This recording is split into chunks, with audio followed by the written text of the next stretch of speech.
fuerza aterradora. ¿Qué vio realmente Malaquías?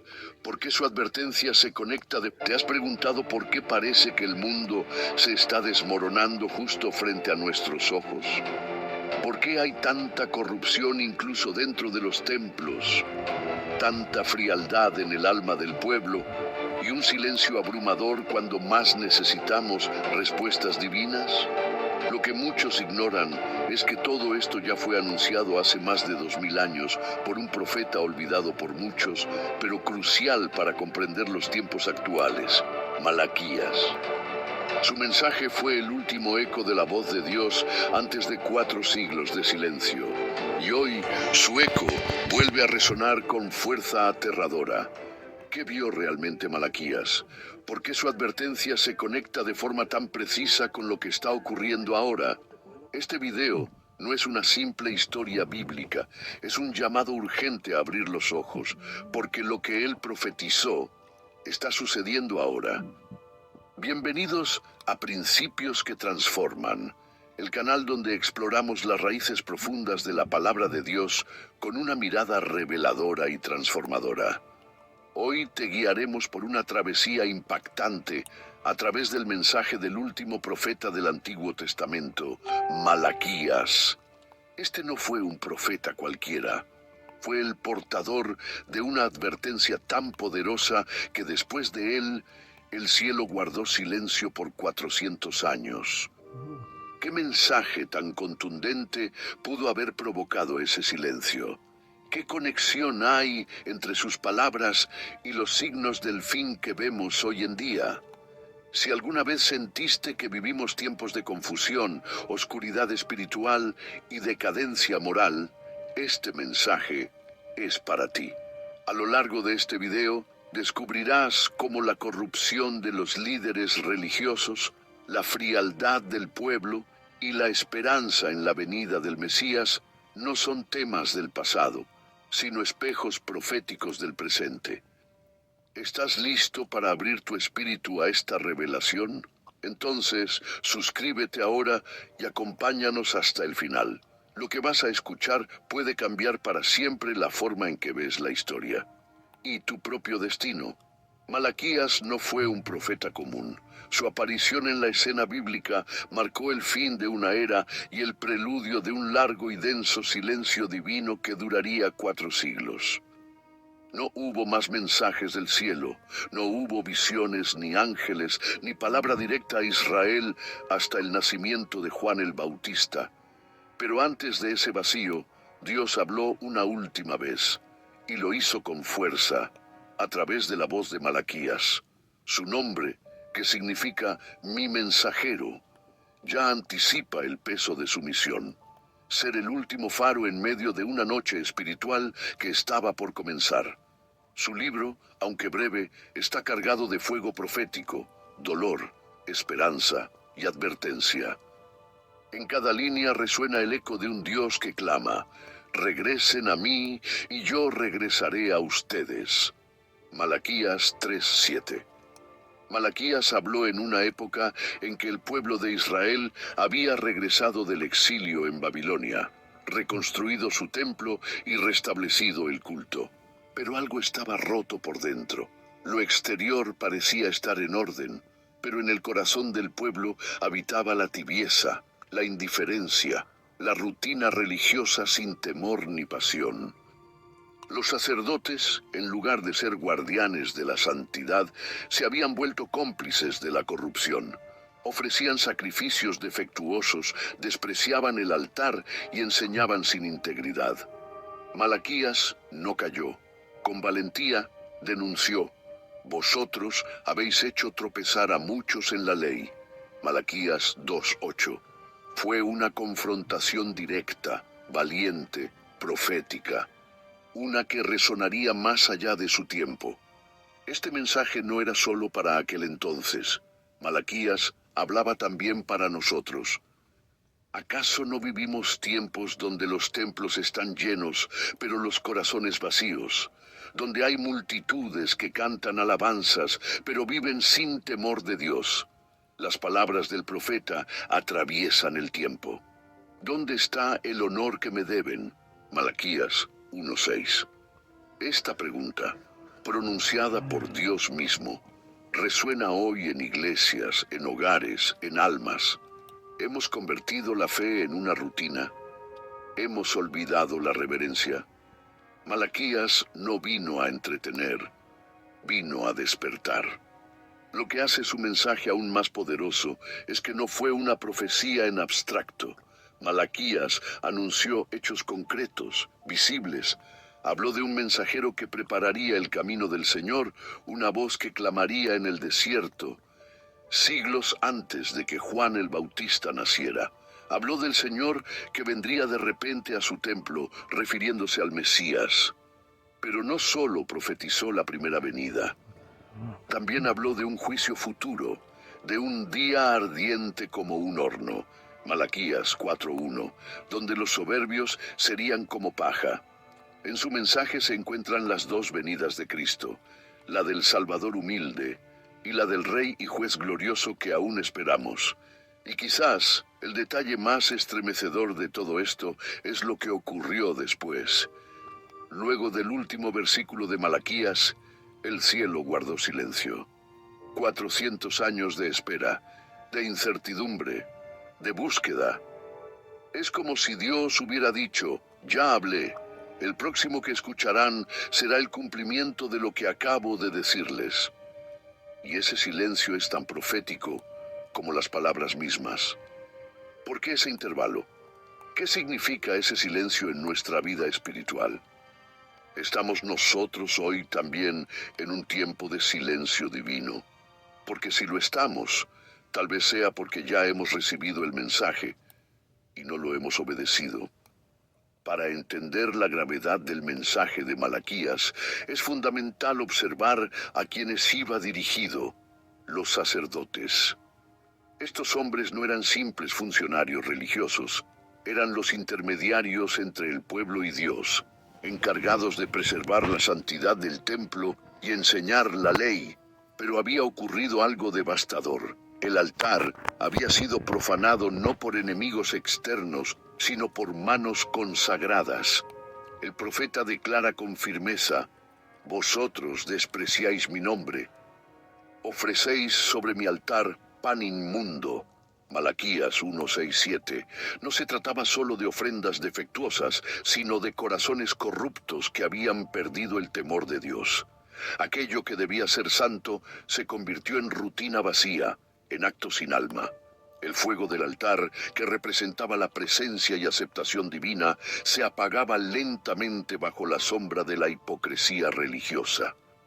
Y esa llama apagada no era solo un símbolo ritual, era una señal de que el vínculo entre el cielo y la tierra se estaba desmoronando. Era una llamada de atención. El profeta no se limita a denunciar, pone en evidencia el sistema entero. La corrupción no era ocasional ni discreta, era estructural. Los sacerdotes aceptaban animales ciegos, cojos y enfermos para el sacrificio, algo estrictamente prohibido por la ley, Levítico 22:20. Pero lo más grave era su actitud. Oh, cuán fastidiosa es esta mesa del Señor, Malaquías 1:13. Aquellos que debían encender la llama espiritual del pueblo la apagaban con su desdén. Esta decadencia no solo provocaba el rechazo divino, sino también el desprecio del pueblo hacia lo sagrado. Cuando el liderazgo espiritual se corrompe, la nación entera se tambalea. El honor de Dios estaba siendo manchado por quienes debían proclamar su gloria. Y como reflejo de ese desprecio, las bendiciones se convertían en maldición. Yo maldeciré vuestras bendiciones, y aún las he maldecido. Malaquías 2:2. No era simplemente una advertencia futura, era una realidad activa. El juicio ya había comenzado. Esta crítica no queda atrapada en el pasado. Hoy también vemos templos llenos de lujos, pero vacíos de verdad. Liderazgos religiosos más interesados en el reconocimiento que en la reverencia. Hay sermones sin unción, alabanzas sin corazón, liturgias que entretienen pero no transforman. Malaquías nos llama a abrir los ojos. Desde el oriente hasta el occidente, grande será mi nombre entre las naciones. Malaquías 1:11. Dios no necesita nuestras formas si el fondo está podrido. Lo que Él busca es autenticidad, integridad, un pueblo que le adore en espíritu y verdad. El mensaje es claro. No todo lo que parece religioso es aceptable ante Dios. Hoy más que nunca, se necesitan voces proféticas que denuncien el fuego apagado en los altares modernos, que clamen por una restauración genuina del corazón de la adoración. La crítica de Malaquías es atemporal, porque la condición humana tiende a repetir sus errores cuando olvida su raíz. Malaquías confronta también el concepto de pacto. Recordemos que el sacerdocio levítico estaba fundado sobre un pacto eterno. Sin embargo, el profeta acusa: habéis profanado el pacto de Leví. Malaquías 2:8. En otras palabras, los líderes espirituales habían traicionado su llamado, y esto tenía consecuencias. Dios les dice: yo os haré despreciables y viles ante todo el pueblo. Malaquías 2:9. Es una advertencia severa, pero justa. Cuando se abusa del privilegio de servir a Dios, se pierde también la honra. Esta parte de la profecía es particularmente relevante hoy, cuando muchos se presentan como voceros de Dios sin llevar su carácter. La autoridad espiritual no se impone, se reconoce por su fruto. El pueblo percibe cuando hay integridad, cuando hay pasión genuina por lo sagrado y cuando no. El juicio que cayó sobre los sacerdotes corruptos de Israel no fue solo una maldición espiritual, sino también una pérdida pública de respeto, una caída visible, porque Dios no comparte su gloria con nadie que la use como disfraz. Y aquí emerge una pregunta que nos obliga a examinar nuestras vidas. ¿Estamos honrando el altar o simplemente usando su fuego para nuestro beneficio? Porque el altar representa el lugar de encuentro, de entrega, de sacrificio. Cuando lo usamos con intención egoísta, manipulamos lo sagrado. Malaquías no vino a suavizar la verdad, vino a encenderla como antorcha en medio de la oscuridad religiosa. Su mensaje desafía a los líderes, pero también a cada creyente. ¿Es nuestro culto genuino? ¿Es nuestro corazón un altar vivo o una piedra fría?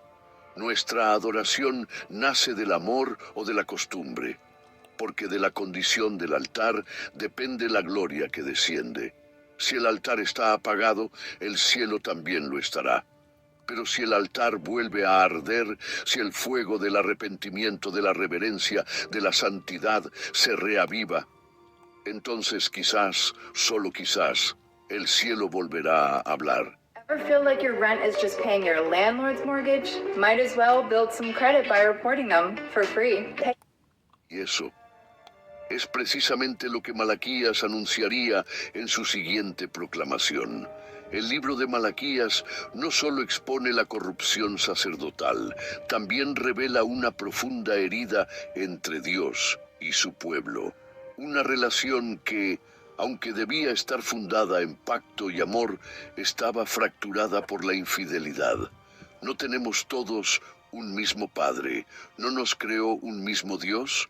¿Por qué, pues, nos portamos deslealmente el uno contra el otro, profanando el pacto de nuestros padres? Malaquías 2:10. Aquí el profeta pone el dedo en la llaga de una nación que había olvidado sus raíces espirituales. Ya no había unidad entre hermanos ni fidelidad hacia Dios. La comunidad del pacto se había convertido en una colección de individuos persiguiendo intereses personales, ignorando el llamado a la santidad y la justicia. Uno de los aspectos más impactantes que denuncia Malaquías es la traición en las relaciones más íntimas, el matrimonio. Dios no solo observa el altar, sino también el hogar. El Señor ha atestiguado entre ti y la mujer de tu juventud, contra la cual has sido desleal. Malaquías 2:14. El abandono de la esposa del pacto es visto como un reflejo de la infidelidad espiritual. Si el corazón del hombre es capaz de traicionar a quien juró amar, ¿cómo será fiel al Dios invisible? Este versículo revela la profundidad de la espiritualidad bíblica. No hay verdadera adoración si no hay integridad en lo cotidiano. El hogar, la familia, son altares donde se prueba la sinceridad de la fe. Para Dios no existe separación entre lo espiritual y lo moral. Todo está entrelazado. Este mensaje, tan antiguo y a la vez tan actual, resuena con fuerza en nuestra generación. Vivimos tiempos donde la fidelidad ha sido reemplazada por la conveniencia, donde los pactos se rompen con facilidad y las promesas se olvidan. Malaquías confronta esa cultura de lo desechable. Dios no cambia y su llamado a la lealtad permanece vigente, porque yo Jehová no cambio. Por esto, hijos de Jacob, no habéis sido consumidos. Malaquías 3:6. Esta afirmación es un rayo de esperanza. Aunque el pueblo ha fallado, Dios permanece fiel. Su justicia exige corrección, pero su misericordia extiende una oportunidad de retorno. A pesar de la traición, el amor divino sigue llamando. El clamor de Dios en Malaquías es un grito por restauración.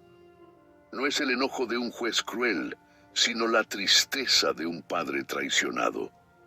Volveos a mí, y yo me volveré a vosotros. Malaquías 3:7. Esta frase contiene una de las promesas más poderosas de toda la Escritura. El arrepentimiento abre la puerta a la restauración, pero también implica una elección.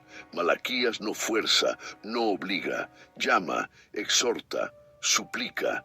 El retorno a Dios requiere valentía, dejar lo cómodo, lo superficial y volver al camino estrecho. El profeta sabe que no todos escucharán, pero su mensaje queda grabado como una advertencia y una invitación. ¿Quién responderá? Y justo en ese contexto de decadencia e infidelidad, se alza una figura misteriosa en la profecía de Malaquías. Un mensajero, una voz, alguien que preparará el camino. He aquí, yo envío mi mensajero, el cual preparará el camino delante de mí. Malaquías 3:1. Esta promesa abre un nuevo horizonte. No todo está perdido. Dios no solo llama al arrepentimiento, anuncia intervención, se acerca un cambio, un despertar. Y para eso, primero vendrá un mensajero con voz firme, una voz que resonará en el desierto, pero que impactará en el corazón del pueblo. Esa voz ya está escrita y está por manifestarse. Malaquías profetiza con claridad. He aquí, yo envío mi mensajero, el cual preparará el camino delante de mí, y vendrá súbitamente a su templo el Señor, a quien vosotros buscáis, y el ángel del pacto, a quien deseáis vosotros. He aquí viene, ha dicho Jehová de los ejércitos. Malaquías 3:1. Esta declaración encierra una de las conexiones proféticas más importantes entre el Antiguo y el Nuevo Testamento. Aquí aparece el anuncio del mensajero, que siglos más tarde sería identificado por Jesús como Juan el Bautista. Mateo 11:10. La voz que clamaría en el desierto no era un personaje simbólico, sino una figura histórica precisa, preparada desde el vientre para ser el heraldo del rey. Su rol no era de protagonismo, sino de preparación. Su predicación sería dura, directa, intransigente, porque vendría a allanar un terreno endurecido por siglos de religiosidad sin fruto. La descripción que hace Malaquías del Señor que viene súbitamente a su templo es aún más impactante. No se trata de una entrada ceremonial, sino de una irrupción divina.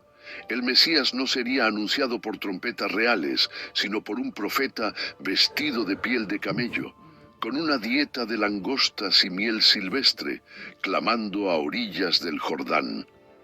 Esta contradicción entre expectativa y realidad desconcertaría a muchos. El pueblo esperaba un libertador político, un conquistador que rompiera el yugo romano. Pero Dios enviaba un Salvador humilde, manso, cercano a los quebrantados. Malaquías prepara el terreno para ese choque de expectativas. El Mesías vendría, pero no como ellos imaginaban. Cuando Malaquías habla de el ángel del pacto, está revelando otra dimensión del Mesías. No solo vendría como hombre, sino como el mediador de un nuevo pacto, uno que superaría el sistema levítico. Jesús no solo cumpliría la ley, la elevaría, la encarnaría. Él sería la presencia misma de Dios en el templo, no como símbolo, sino como realidad viviente. Sin embargo, esta venida no sería cómoda. El texto continúa. ¿Y quién podrá soportar el tiempo de su venida? ¿O quién podrá estar en pie cuando Él se manifieste? Malaquías 3:2. La llegada del Mesías no sería solo redención, también sería juicio. Él vendría como fuego purificador y como jabón de lavadores. En otras palabras, su presencia revelaría lo oculto, quemaría la escoria, lavaría las manchas profundas del alma humana. Este aspecto es vital para comprender el verdadero carácter de Jesús. Sí, vino a salvar, a sanar, a restaurar, pero también vino a confrontar. Su mensaje, como el de Juan el Bautista, fue de arrepentimiento. Malaquías lo anticipa. El Mesías vendría a refinar a los hijos de Leví, a purificar el sacerdocio, a restaurar la adoración genuina. No se conformaría con religiosidad externa, buscaría transformación interna. Su vara no era para dominar cuerpos, sino para gobernar corazones. Esta visión de un Salvador purificador resulta incómoda para quienes desean un Dios a su medida. Pero es precisamente este fuego santo el que puede devolvernos la gloria perdida. La iglesia de hoy necesita recuperar esta imagen del Cristo que limpia, que examina, que santifica.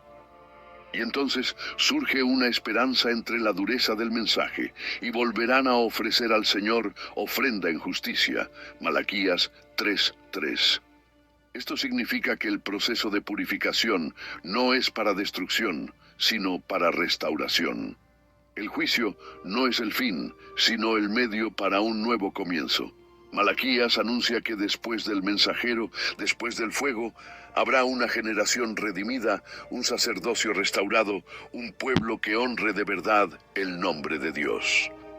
Esta promesa no es solo para Israel del siglo V a.C., es para nosotros hoy, porque la voz sigue clamando en el desierto moderno, llamando a preparar el camino. Y la pregunta permanece: ¿estamos listos para recibir al Señor que viene súbitamente a su templo? Malaquías no solo anticipa la venida del mensajero y del Mesías, él también describe con un lenguaje impactante un evento que sacudiría no solo a Israel, sino a toda la humanidad: el día del juicio. I always like to tell people I never wanted to be an entrepreneur. That wasn't my plan. He aquí, viene el día ardiente como un horno, y todos los soberbios y todos los que hacen maldad serán estopa. Aquel día que vendrá los abrazará, ha dicho Jehová de los ejércitos, y no les dejará ni raíz ni rama. Malaquías 4:1. Esta imagen no puede ser ignorada. No es una metáfora suave, es una advertencia ardiente. Un horno es un instrumento de calor extremo, de transformación radical. Así será el día del Señor, no un día cualquiera, sino una manifestación de su justicia con poder absoluto. Los soberbios, aquellos que endurecieron su corazón, que despreciaron la corrección, que usaron la religión como escudo de arrogancia, serán como paja ante el fuego santo. Este anuncio no es para causar terror sin propósito, sino para despertar una conciencia dormida. Malaquías llama a la reflexión. ¿Dónde estás plantado? ¿Tus raíces están en la verdad o en la autosuficiencia? Porque ese fuego no solo destruirá lo falso, también revelará lo verdadero. La justicia de Dios no es ciega, es precisa, justa, santa.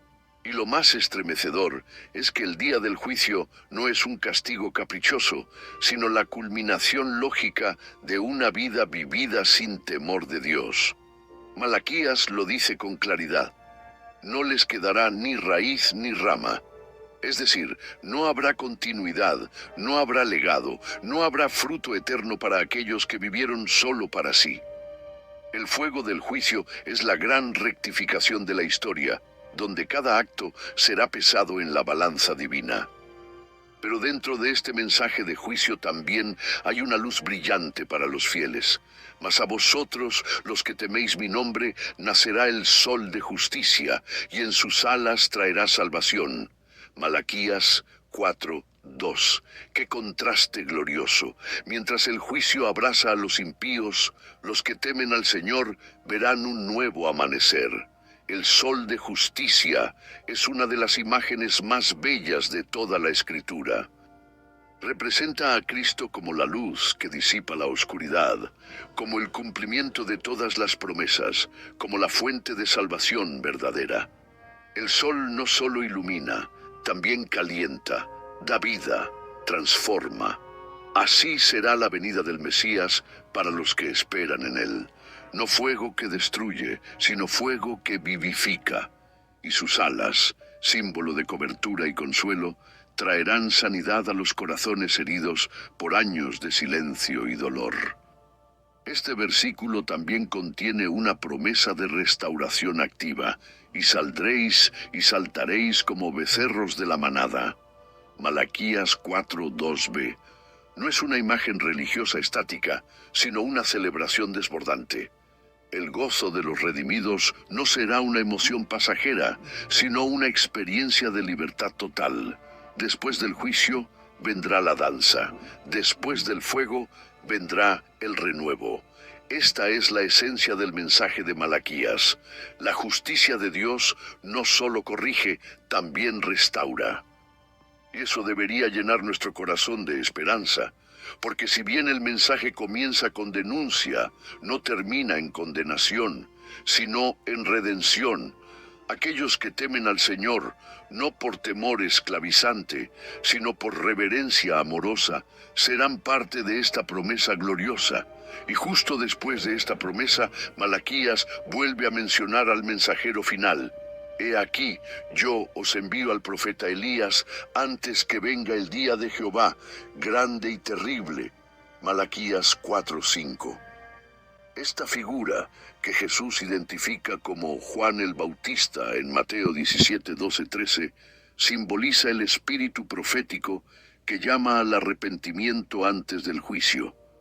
No hay día de gloria sin un llamado previo al quebrantamiento. Elías representa esa voz que restaura los corazones de los padres hacia los hijos y viceversa, preparando el terreno para una visitación divina. Y aquí se nos plantea una pregunta urgente: ¿estamos escuchando esa voz? ¿Estamos preparando nuestro corazón para el día que viene? Porque lo que sigue en esta historia no es un símbolo, es una realidad, y está cada vez más cerca. Una vez pronunciadas las últimas palabras del profeta Malaquías, el cielo cerró sus labios. Ningún profeta se levantó en Israel. Ninguna nueva revelación vino de lo alto. 4 siglos de silencio se extendieron sobre la nación escogida como un manto denso, como una noche sin luna. Para muchos, este silencio fue interpretado como abandono. Pero en la economía divina, el silencio también comunica. Cada uno de esos años fue parte de un reloj celestial que contaba los segundos hacia el cumplimiento perfecto del tiempo. Pero cuando vino el cumplimiento del tiempo, Dios envió a su Hijo. Gálatas 4:4. El silencio no era ausencia, era preparación. Era como el intervalo entre el trueno y el relámpago. El mensaje de Malaquías resonaba en el eco del tiempo, esperando el momento exacto para encarnarse. Durante esos 400 años, el pueblo judío no estuvo inmóvil. Surgieron movimientos religiosos como los fariseos y los saduceos, cada uno interpretando la ley a su manera. Se levantaron esperanzas mesiánicas, muchas de ellas distorsionadas por el anhelo político de liberación. Los escribas multiplicaron los comentarios sobre la Torá, pero la voz directa de Dios permanecía en silencio. Y sin embargo, ese silencio formaba parte del plan. Era el crisol donde se probaría la fidelidad del remanente. Era el terreno donde crecería el hambre por una palabra viva. El silencio preparaba el escenario para que, cuando finalmente hablara el verbo, cada oído estuviera listo para escuchar con asombro. Este período también fue crucial para el cumplimiento profético. Durante ese tiempo, el mundo cambió. Alejandro Magno expandió el idioma griego como lengua común.